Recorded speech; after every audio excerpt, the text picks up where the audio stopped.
Good to see everybody. I actually just truly landed from recruiting and was fired up, really excited. Got to play in the Texas Bowl in 2018, and they do an absolutely phenomenal job.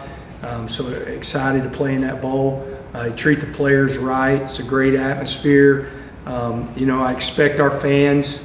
It's good that we're in Texas and playing in Houston. It's going to be good for recruiting, but it's also going to be really good for our fans. I mean, if I'll be shocked if we don't sell out our ticket allotment and ask for more. And we should have a ton of Red Raiders in NRG, and we're going to play a great opponent. So excited. Don't know a lot about them other than they've got a really good young running back and a really good older running back from North Shore, and really good quarterback. And got to the only time I've seen them this year, I got to watch them, you know, kind of in a turkey comatose on Thanksgiving in the Egg Bowl, and that was kind of back and forth. So haven't got to sit down and watch them much, but really think a lot of Lane Kiffin.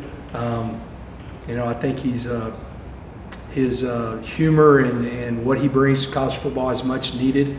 I think sometimes we take ourselves too serious, and he does a great job of, you know, really making light of a lot of things that should be making light of. And then offensively, I think he's one of the best minds in the country, and seems like we've faced a lot of those guys like that, and he's really good. So we're excited to play Ole Miss and be in Texas and be in the Texas Bowl. So I'll open it up.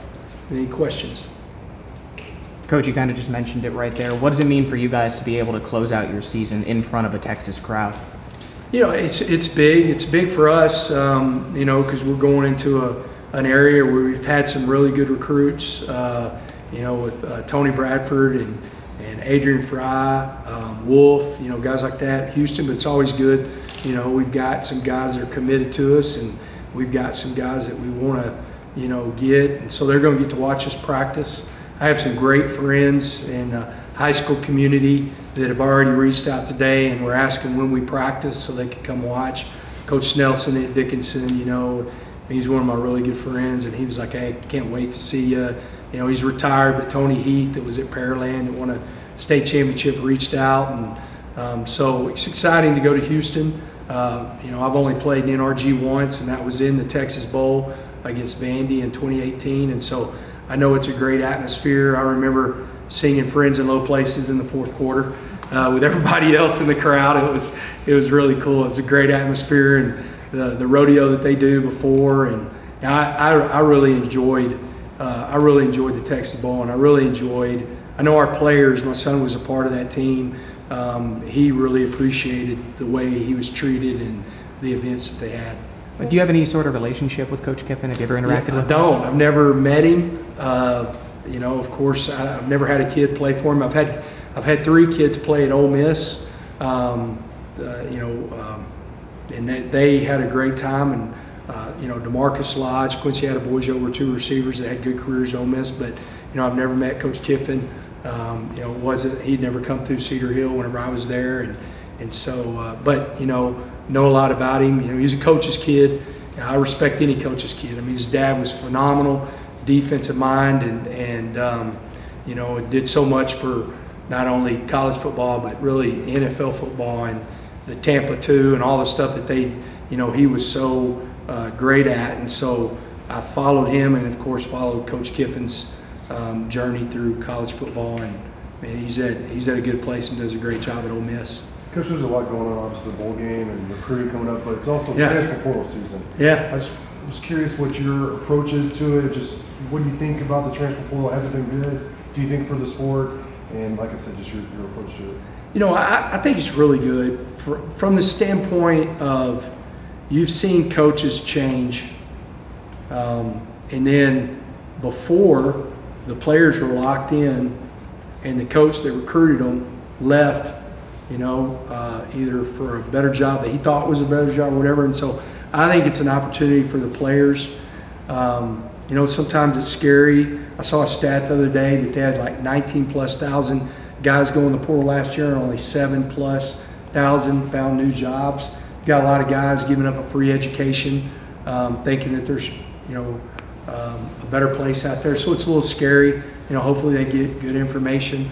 With us, we're going to be slow. We've got a lot of players coming back. We have, depending on who you say the starters are, we've got 10 guys coming back on defense, and then on offense, and then we've got some guys making a decision if they're going to declare or come back.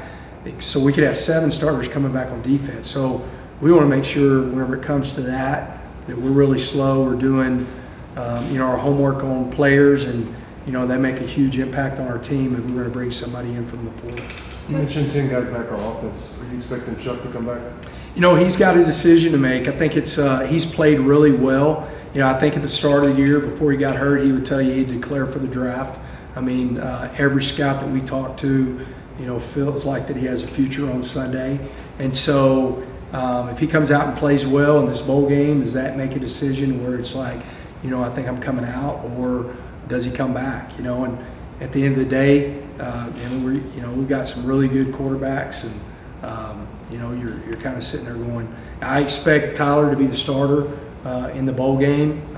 One, because he's played the way he's played, but then 2, Barron is still, not 100%, and so he took snaps last week. We practiced 2 practices last week with our young guys, and we had him out there. All he did was throw. He didn't do anything else or hand the ball off, but he's still not 100%, and so I expect Tyler to be the starter there, and then he's got a decision to make, and understanding no matter what the decision is. Told y'all a million times, you can't be the toughest, hardest working, most competitive team in the country and then hand jobs out. Everything's earned around here, and so we'll see how that goes after the bowl game.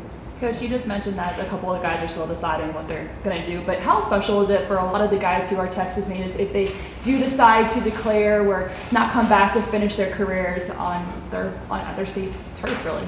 Yeah, it's really cool. For instance, a guy that we all know has to make a decision is Tony Bradford. And he's from North Shore.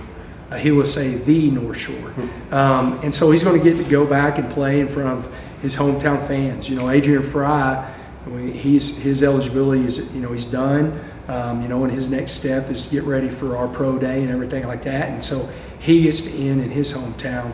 But, the travel for our players and their families, it's really convenient. And then I do think that we're going to have a huge group of Red Raiders, in NRG. And so I think it's going to be special for them to play in front of, that kind of atmosphere one more time in their home state. And I know you just got off the plan for recruiting, but I guess you guys will figure this out. But what does the bowl preparation look like, I guess, starting tomorrow? Do you have a sense of idea of kind of what the week looks like, or the next couple of weeks looks like for y'all? Yeah, we've already got it planned out. Kitley's crew was breaking down as soon as we knew our opponent. They were breaking them down today. Ryan Connery, actually, I was back there sitting with him talking about Ole Miss's offense for like 2 seconds before coming in here. He's working on that. We'll practice Monday, Tuesday, and Wednesday. They will be really short, quick practices. It won't be a lot of it really won't be a lot of Ole Miss. It'll be more like us, and because they're a tempo team, that we'll work all our tempo stuff, and it'll be good for our defense.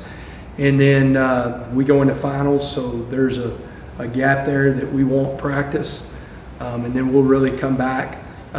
Bowl practices for me, I want our guys to be excited about playing, so they won't be the normal, grinding it out practices that we have in the season. It's going to be really quick. We'll be fresh, and of course get some practices when we're in Houston, but have a couple before we get on the plane, and then try to get in a normal week as we count back. But they'll be fresh and ready to go whenever we get to the game. Is that same mentality go for the younger guys who this is getting them ready for next season as well?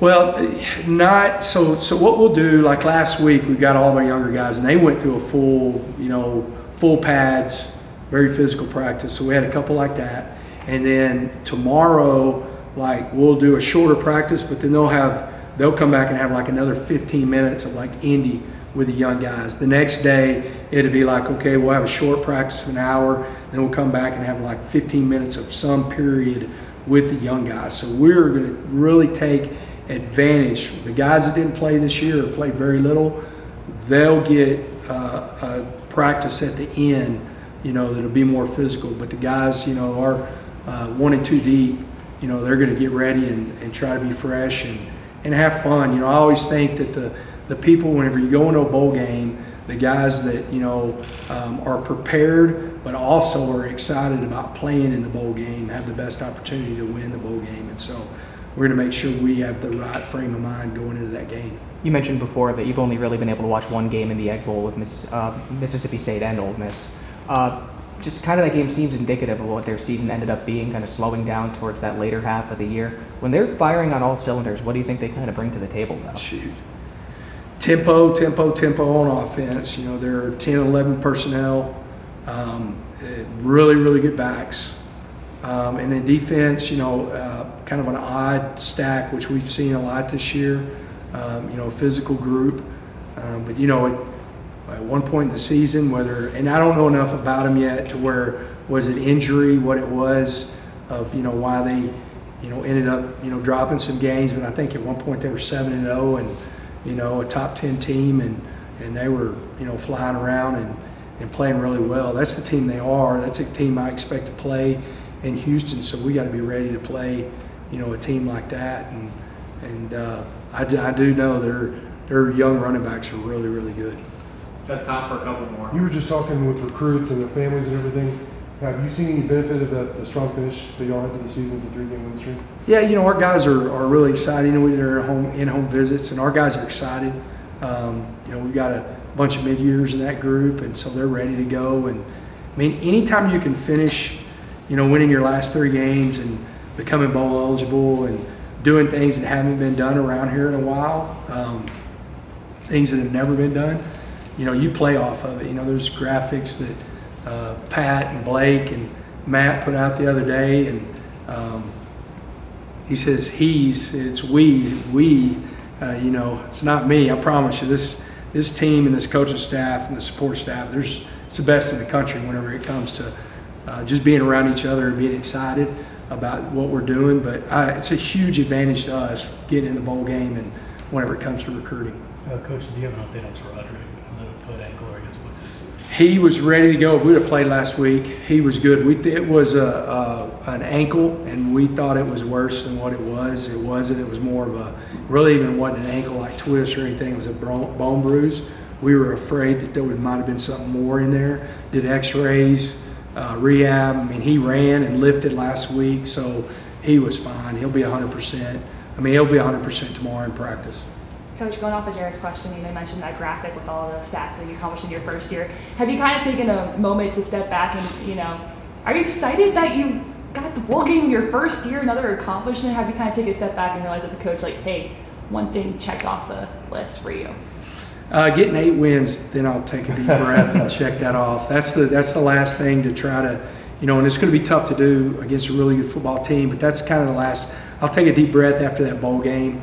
You know, we've already kind of thought my Tampa Bay and the Panthers play on January 1st, so you know, we're planning to go see G. He was here this week, and go see Garrett. And but you know, when I take just like right now in the moment, I'm really proud of our team. I'm really proud of our staff and, you know, what they were able to do, because it was different times. I mean, I was talking to a parent last night, and they were asking, you know, frustrations, good things, bad things. And, you know, I remember going back-to-back weeks, K-State and Oklahoma State, and getting on the plane and just wanting to beat my head against the wall, because, you know, you're right there and you're playing really good football teams and trying to find a way. You know, I feel like I really believe this, if you have a team like we have, you have the opportunity to win every game, you have to find a way to win that game. And that was the frustration. So it was really great to end the season, because we're finding ways to win games. I mean, especially that last game, you go get down 17-0 and find a way to come back and win the game. I mean, it shows a lot about your staff and your players. Coach James Blanchard just signed a 2-year extension. Can you describe how big that is and just the impact he has in the recruiting effort in the program overall? Huge. You know, he's told a lot of people no this year. And he comes in my office and he was like, hey, I want you to know. And I said, listen, I know you're going to say no, but let's go ahead and figure out how you don't have to tell me no anymore or tell anybody else no anymore. And it's beneficial for you and it's beneficial for us, you know, to lock you down. I mean, y'all know what I think. He was on the plane with me day one. You know, and I think he's the best evaluator in college football. I think he has a unique talent of being able to talk to players, talk to parents, and man, he's 24/7. I mean, literally, I promise you, if we could find him right now, he's on the phone with a recruit.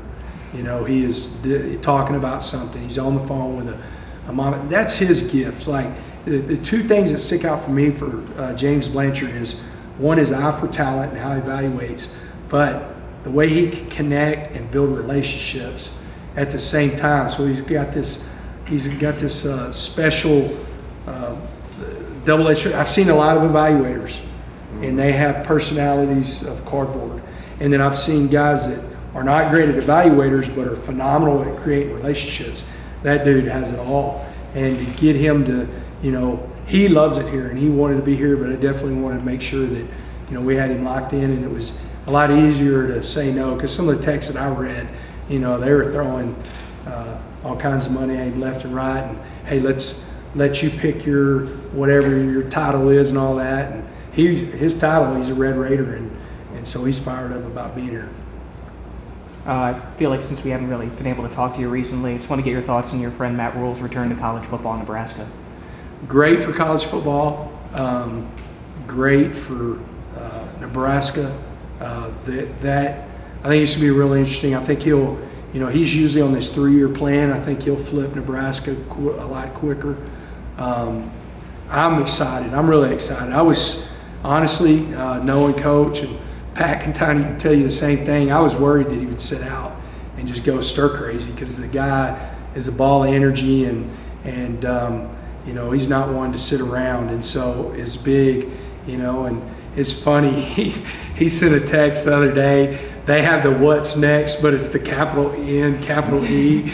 And I said, I said, Pat, we need to put a double T in our last T. And Pat already had it designed and ready to go. But he sent the text going, this is pretty cool. Because, you know, he's kind of he's my mentor, and so many things I do is because of that man and working for that man. And so I'm really excited for him. I'm excited for Nebraska, and, you know, it'll be really cool someday we'll get to either play in a bowl game or a regular season game against him.